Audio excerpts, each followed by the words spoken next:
Draupadi, the wife of the Pandavas, the wife of the 5 Pandavas, was an excellent cook. And so she had served on behalf of the Pandavas some very great personalities. So I think it is Suryadev, the sun god, who gave her a magic pot. I think it is Suryadev. My details I can't remember. So he gave her a magic pot and he said that this pot can produce unlimited food every day. Unlimited. You take one pot and you can serve whole Rath Yatra, Janmashtami every day, thousands of people. Instead of asking them, why are you down here, take the barfi and go home, right?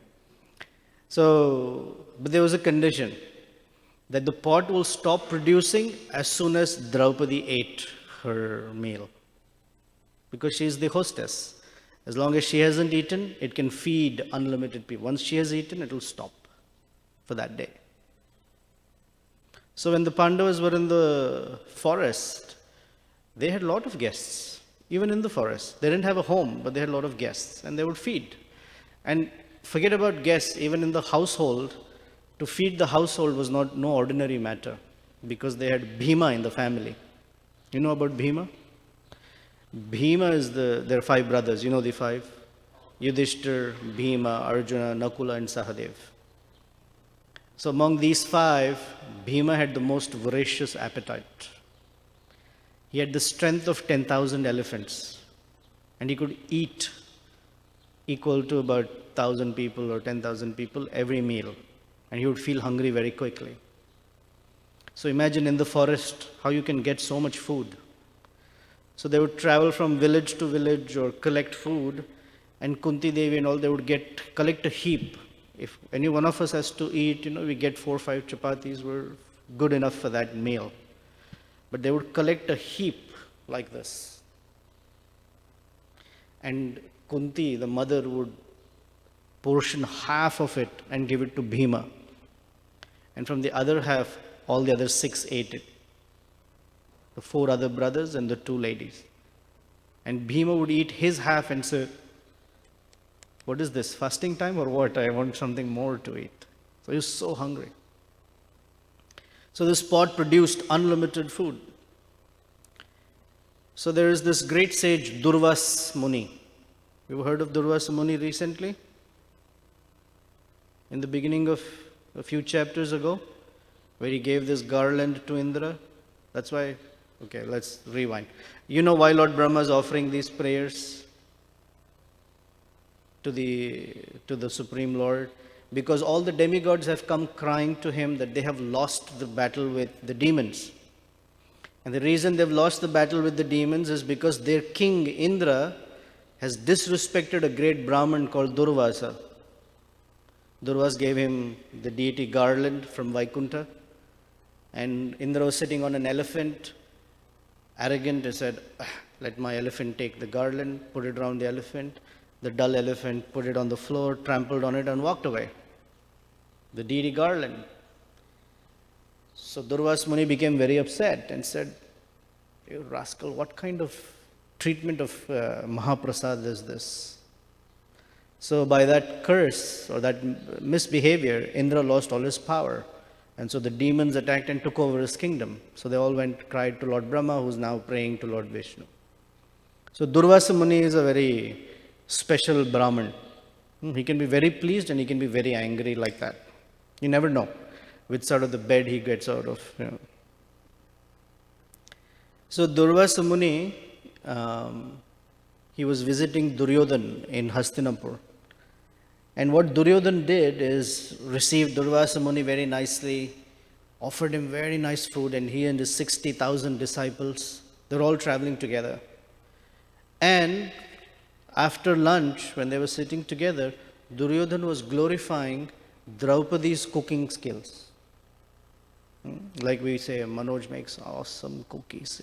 He was glorifying Draupadi's cooking skills. And so Durvasa Muni said, oh, she's such a wonderful cook. And Duryodhan said, yes. In fact, they're in the forest. You should go meet them. And I'm sure she will offer you very nice food. My only request is you go at such and such time. because he knew it's the time that where Draupadi would have already eaten.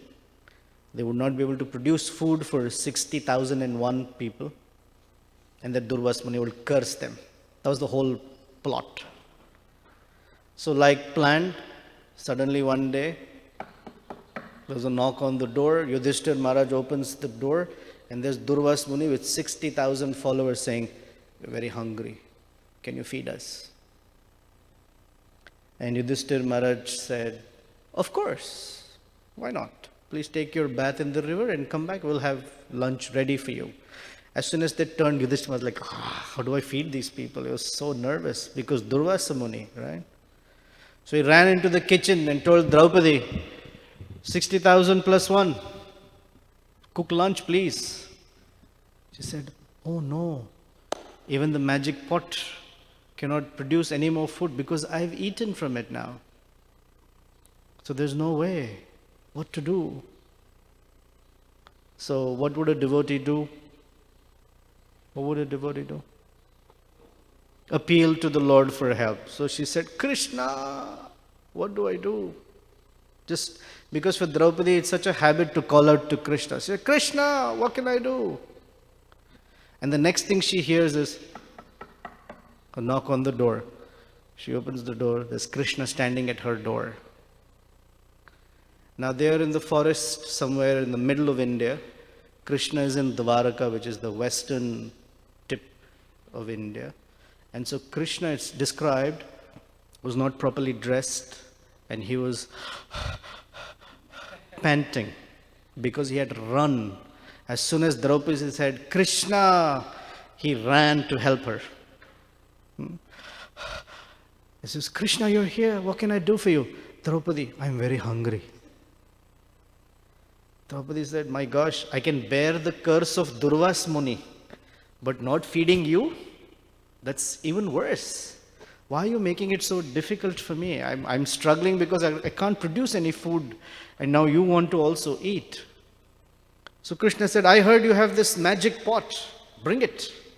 I'd like to eat from it, and I heard that it can produce unlimited food." I said, "Oh, Krishna, it won't die because I've already eaten from it." "Bring it nevertheless." So they brought the empty pot, nothing in it. Krishna searched through it and he found one grain of rice in it. He said, "Oh, there is something." He ate that one grain and he said, "I'm very satisfied." And because Krishna is the super soul and the digestive fire of all living entities, it is said that all of creation, including Durvasa Muni and his 60,000 disciples, felt completely satisfied while they were bathing in the river, like they had eaten to their heart's content. So they didn't want to eat anymore. So when Yudhishthir Maharaj sent Nakula, "Please go invite them, tell them lunch is ready." They didn't know what was ready. They said, "Lunch is ready." Krishna told them, "Go tell them to come." So they were all figuring out, how is Krishna is telling us, go invite the guests. There is nothing to eat. And Krishna said, "Tell them lunch is ready." So Nakula went, "Oh, Durvas Muni, please come, lunch is ready." And Durvas said, "No, thank you. We're all very satisfied. We're not hungry anymore. We'll give you all the blessings." And they went away. So this is how Krishna can help. Google cannot help. Okay, fourth one. Google is potentially immortal. Potentially. Why is Google immortal?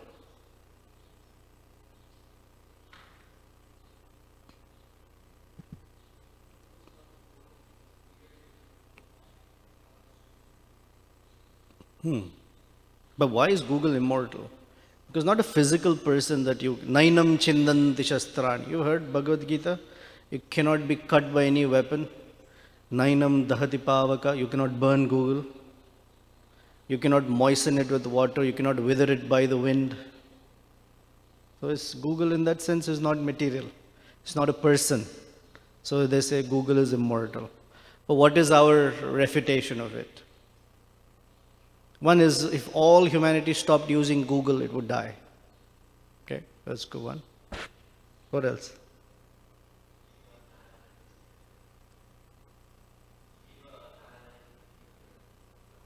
Or when Shiva annihilates the universe, she'll be gone too. Okay.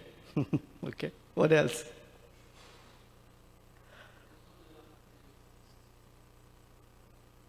Yeah.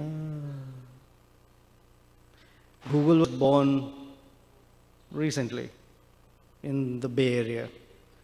Krishna was born in Mathura. So someone will refute Krishna was also born. But we say Anadir. Krishna has no origin. Google has an origin. Okay, next one. Google is infinite. No? Why not? I'll have to ask you what you were searching for. Okay, Google is infinite. Do you agree? What do you say, Manoj?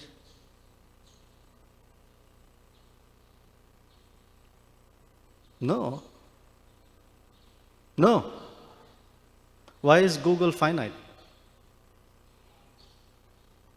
Infinite is the universe. Confined to the universe. What else? Even if there are many web pages that Google has archived, still that many has a number. So it is finite in that sense. Okay.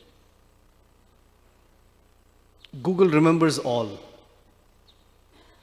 That's item number 6. Is it true? Doesn't Google remember everything? As soon as you start typing, it says, hey, you're back. Here's what your search. Someone said Google is like a wife. Because as soon as you're typing, she finishes the sentences for you. She completes the sentence for you. But is it true that Google remembers all?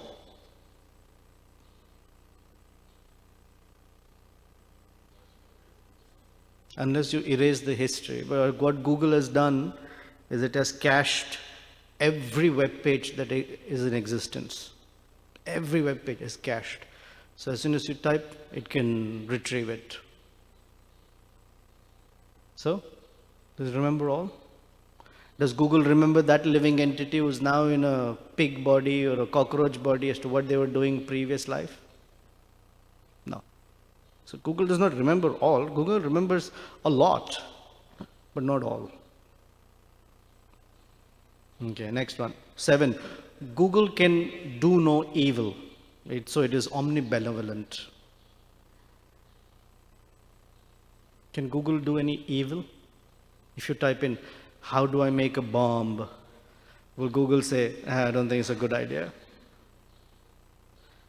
But then Hiranyakashipu or even the great demons who wanted to destroy, I guess the saintly persons, even they had somehow found out how to make bombs and use them inappropriately. So how would you challenge it? The Google can do no evil.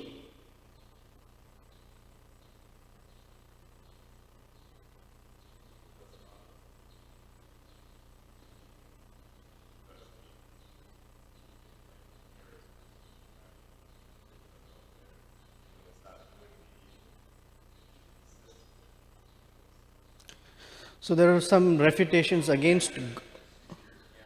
Sorry?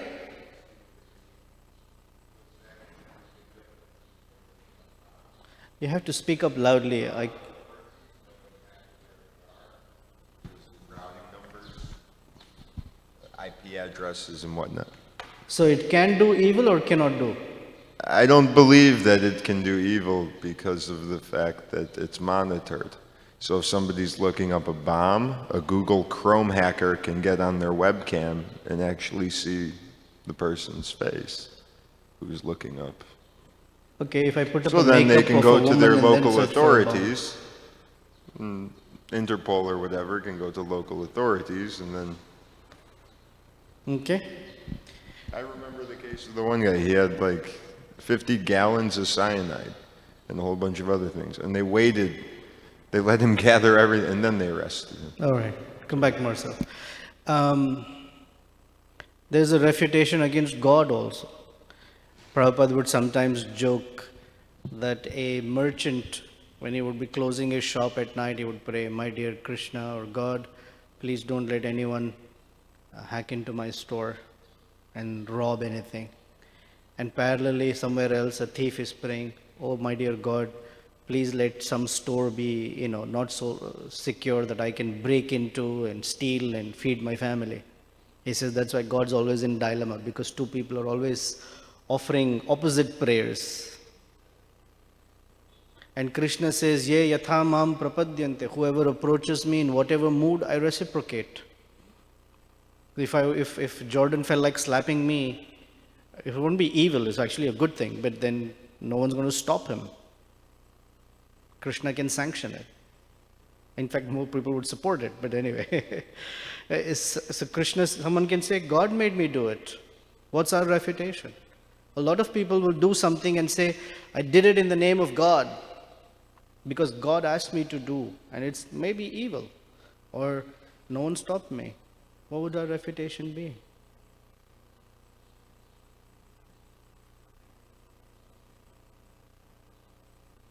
Someone murdered someone, said, "Krishna made me do it." What would you say, Mitch?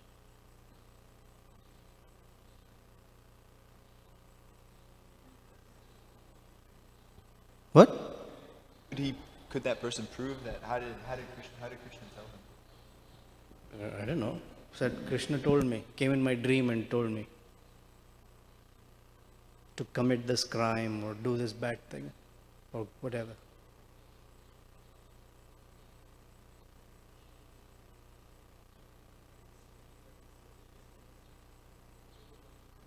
Scripture says, one who's not a Vaishnava, you can cut their tongue or jump into, let's say, suppose it says, or whatever, if you don't such and such, you can come, you kill the infidel. What do you say? Yes, Mataji.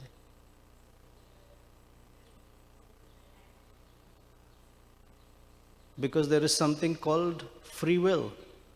It's very important for us to understand that, first of all, in Bhagavad Gita, in chapter 5, Krishna says, all the nonsense that happens in the material world, I'm not responsible for it. And second, there is something called free will. And it's always easy to blame it on God, but we are responsible because we have exercised our free will. And someone will say, "Well, there's no free will. I was forced by Krishna to stab that fellow."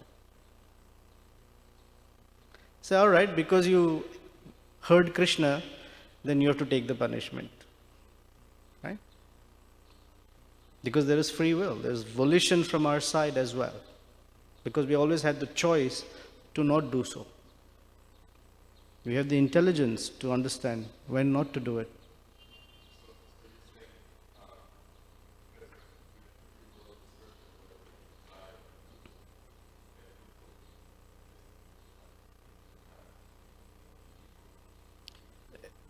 Yes, their answer that Google cannot do any evil, the point that they're making is Google is always neutral. Whatever you ask, that's what you get.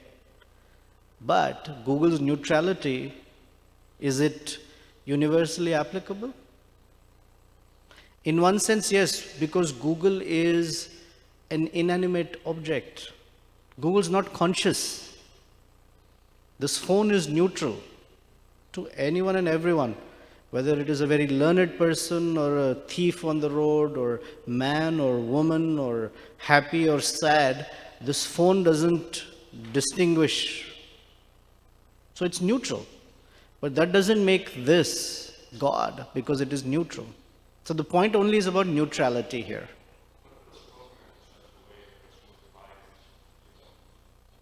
So the program in the bias is the bias of the programmer, not the phone, because it's still not conscious. In our case, the difference is we are conscious. So we have choice. Krishna is also conscious. He is a person. So he knows. Yet he maintains his neutrality while he can make choices. That's the greatness of Krishna. One of the greatnesses of Krishna. Phone is inanimate object. This table is inanimate. It is neutral to everyone. Whoever comes to place a book or anything on it, it won't object to it because it's not conscious. Google's not conscious. Okay, next one. 8.1. Google, the word Google, is searched for more than the terms God, Jesus, Allah, Buddha, Christianity, Islam, Buddhism, and Judaism combined. The word Google is searched for more than these terms all combined together. Shows where humanity is, right? Okay. Yeah, it is the church of Google who have their 9 purposes or 9 statements. So how would we refute it?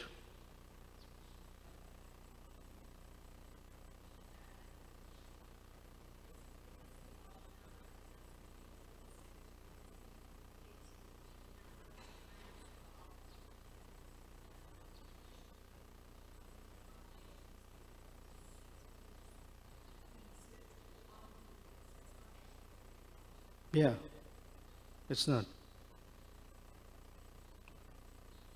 Also, if I want to call out to Krishna, it's not like my morning japa is on Google, right? I don't have to search Google, but I have to search directions for it. Oh, sorry, yeah, unfortunately. Okay, 9. Evidence of Google's existence is abundant, which means that existence of God is not abundant. That's the point they're making. So existence of Google, evidence of Google's existence is available in abundance. Is evidence of God's existence available in abundance? Is that an Indian nod, Marcel? Because I don't know if it's a yes or a no. Yes, no. Mitch, what do you think? Is there abundant evidence on the existence of God? You look like a serious sage. Yeah. Yes. Abundant. Is there abundant evidence for evidence of God? Then why do many people, the purport is what Prabhupada is saying. Atheists and demons cannot understand the Supreme Personality of Godhead, although He is situated within everyone. What is the problem? There is abundance of evidence, according to you. And what's the problem? Why can't people see it? They can't accept. They cannot accept. Yes. What is the difficulty in accepting it? It seems like they want to manufacture their own God. They want to create it. They can't accept what is already there. What is the problem? Why can't they accept what's already there? What you can see, apparently so easily, why can't I see? Or anyone else? You had your hand raised, Manoj? They're not seeking. That's a good point. They're not seeking. Even if they were seeking, and they can't see, touch, smell, taste, what's the problem? What does the purport say is the main issue? In fact, what is Lord Brahma saying? Our bodies and our subtle bodies are made of goodness, and we are not able to understand the Supreme Personality of Godhead. What to speak of others? Gatim na sukshmam rishayascha vidmahe kuto asuradya itaraf pradana. What to speak of others who are influenced by passion and ignorance. This is the reason that abundant evidence cannot be accepted, because consciousness is influenced by passion and ignorance. Passion means there is a layer of dust on the mirror. When there is a layer of dust on the mirror, you cannot see the true image or reflection. True? Correct. Cannot. Second, in the absence of light, darkness, ignorance is like darkness. In a dark room, we can't see our own hand. We know it exists because somewhere it's connected, hopefully. We can't see it, but we can't see it. We can't see our own hand unless there is light. So as long as our consciousness, that's the purport, as long as the consciousness is in darkness, or contaminated by dust. And this dust is basically lust. That's the point. Lust, greed, envy, pride, all these things, they form a filter, a screen in front of our vision, or in front of our senses. So these senses cannot perceive something that is pure on the other side of ignorance and passion and goodness. And so, in a dark room, if you were to tell someone, go to such and such room and look for whatever pen on the desk, and there's no light in the room, then the person will say, where is the pen? I'll say, it's on the table. I can't see it. It's right there. I can't see it. Where's the table? Have you entered the room? Yes. Walk straight. Okay, I walk straight. Turn right. But they won't know after some point where to go. Until you turn the light on. How much light do you need? Do you need like a 10,000 watt bulb in the room? No. Even a candle light, even a matchstick is sufficient to at least get a sense of how things are, correct? So similarly, even a little bit of transcendence is sufficient to give us a good enough understanding of existence of Krishna. And that little matchstick can be the presence of a devotee. Prabhupada's books, little Mahaprasad, they're all means by which that little light is turned on. These are the transformative media by which consciousness improves to go beyond ignorance and passion. That's why we need the disciplic succession, Prabhupada's books, chanting of the holy name, Mahaprasadam, etc., as means of bringing us out of ignorance and passion. As long as that's not there, it doesn't matter how much information is downloaded on a person, that light's not turned on. Therefore we recite this verse, Om Agyana Timirandhasya. Agyana means the ignorance. Ignorance. Timira Andhasya. I was in the deepest, darkest regions of darkness. And Jnananjana. By Jnananjana is the eyes of knowledge. My eyes have been opened by the torchlight of knowledge. So the spiritual master, he brings this torchlight of the Vedas, knowledge about God, scriptures that are so effulgent and bright. The spiritual master is to bring into this darkness so we can see, oh, Chakshur Unmilita, he has opened my eyes from the deepest darkness, ignorance. And therefore I offer my obeisances unto him. This is such a grand service that the spiritual masters do on behalf of Krishna to bring us out of this darkness. Otherwise, Lord Brahma is saying, even we who are so situated in goodness, where everything is so clear, Krishna says in Bhagavad Gita that the mode of goodness illuminates the person with knowledge and detachment and happiness. Sattva guna is one that illuminates a person with happiness and knowledge. Even they cannot understand Krishna. What to speak of people who are in darkness? To understand, Prabhupada writes, to understand this, the demigods are praying to Krishna. How is it, Krishna, that you can make yourself accessible to all these souls who are deep in darkness? And the medium is the spiritual masters, the line of spiritual masters who bring the torchlight of scripture into the lives, the dark lives of people. Awesome, huh? What service Prabhupada and Prabhupada's predecessors and followers are doing for us. That's the purpose. Any comments, questions? Can we offer our prayers to Google? No. Anything? Jordan, you have something? Can you give him the mic?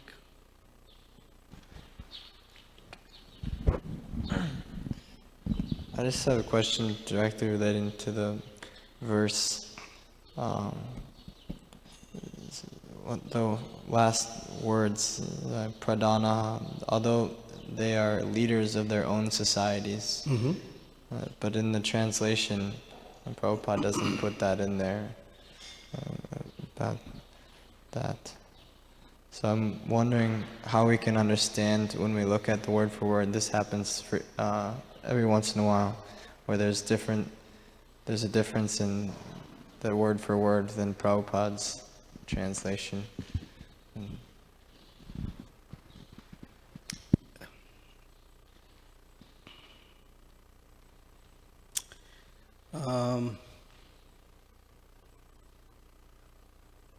Prabhupada is helping us capture two things. One is the meaning, and second is the entire spirit of the conversation. So have you heard a foreign language that you know? Two people speaking a foreign language that you understand a little bit or something from it? Happens. You may pick some words, and some words have some meanings to it. But the way two persons are speaking, if you remove the persons from the picture and just take the words, you get one meaning. And if you have the two persons in picture, you get a whole different meaning from it. For example, I can't think of it right now, but let's say some words. Let's say, I'll meet you at such and such place. Okay? I'll give you a actual Chaitanya Mahaprabhu's example as well. But let's say, I'll meet you in such and such place. If you were to just take that set of words, I'll meet you at such and such place. But you know the meaning, meet at such and such place. But let's say two people who are deeply or madly in love with each other say that I'll meet you at such and such place. That place, the meeting time and all of that has a whole different connotation to it. Correct? We as the audience don't know these two persons, so we may not appreciate what those words mean. But someone who's intimately connected can give lot of meanings to, wow, that's what it really means. They're meeting after this, they're meeting at such and such place that reminds them, who knows what. So you see those set of words now have a different meaning and context to it. In Chaitanya Mahaprabhu's pastimes, there are two situations to help illustrate this. One is Chaitanya Mahaprabhu, before he took sannyas, he was sitting by the banks of the Ganges river and repeating the word Gopi, Gopi, like that. Remembering the damsels of Vrindavan. So someone came and told him, his little student, little guy, why are you chanting the words of Gopi? You should actually be chanting the names of Krishna. And corrected him. Which, scripturally speaking, is correct statement. We should chant Krishna's name. But because we are followers of Prabhupada and Rupa Goswami, we have an appreciation for why Chaitanya Mahaprabhu is saying what he was saying. Correct?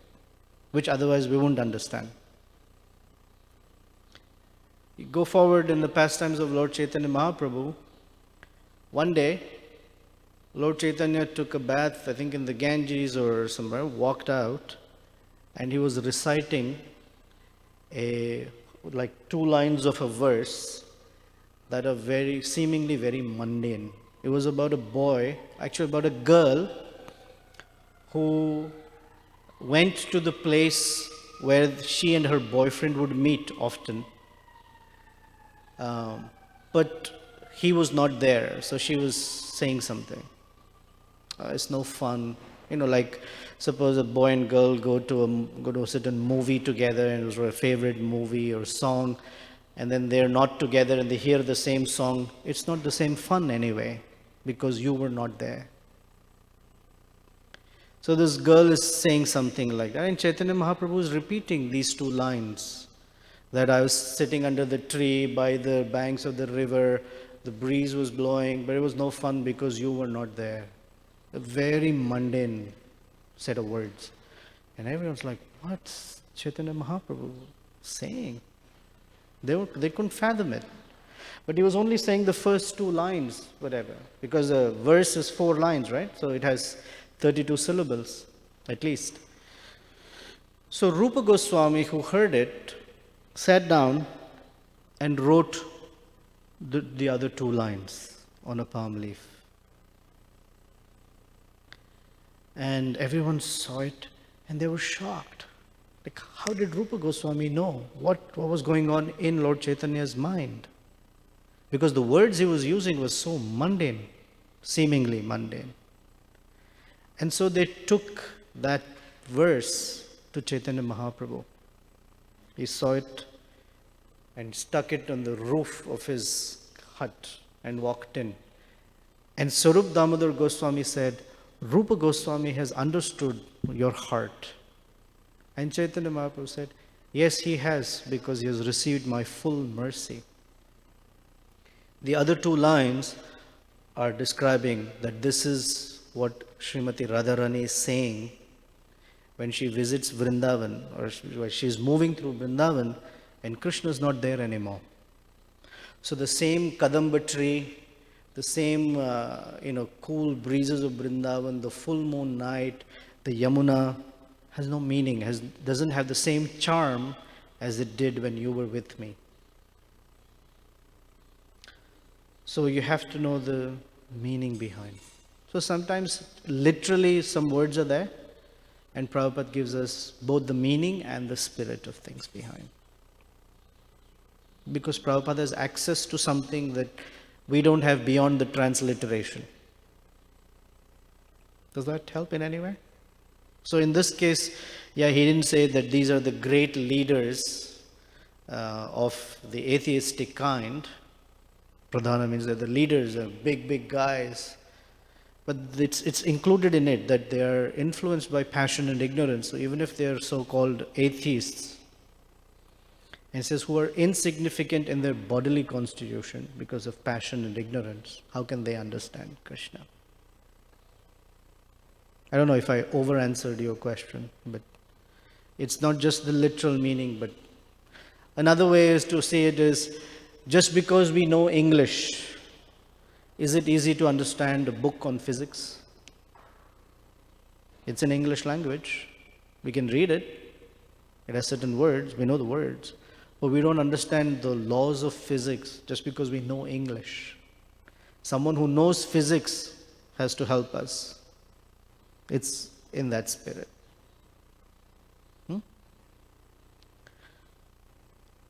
Okay. Looks like we've ended. Thank you. Anything else? All right. Thank you very much. Srila Prabhupada ki jai. Oh. I'd like to ask about the confidence, the 2 things. Confidence. You said something about confidence. And I didn't say forgot anything about confidence. Did I? Yeah. But what's the question? Ask it anyway. You made a really interesting point about confidence. Ask it anyway. Let's see. What you were saying. I'm asking what you were saying about confidence. I didn't say confidence. I said Prabhupada, as our acharya, as our teacher, he has access to the heart of... This was maybe 15 minutes ago, I'm sorry. Confidence. Because it was 15 minutes ago, I'm neither Google nor God. I can't remember everything. Sorry. So there is this verse, Sri Chaitanya Mano Bhishtam Sthapitam Yena Bhutale. We recite this every day, right? Oh my dear Rupa Goswami, when will I receive your mercy from you who has understood the heart of Lord Chaitanya. So that access is necessary as well. Okay. Srila Prabhupada ki Jai. Srimad Bhagavatam ki Jai.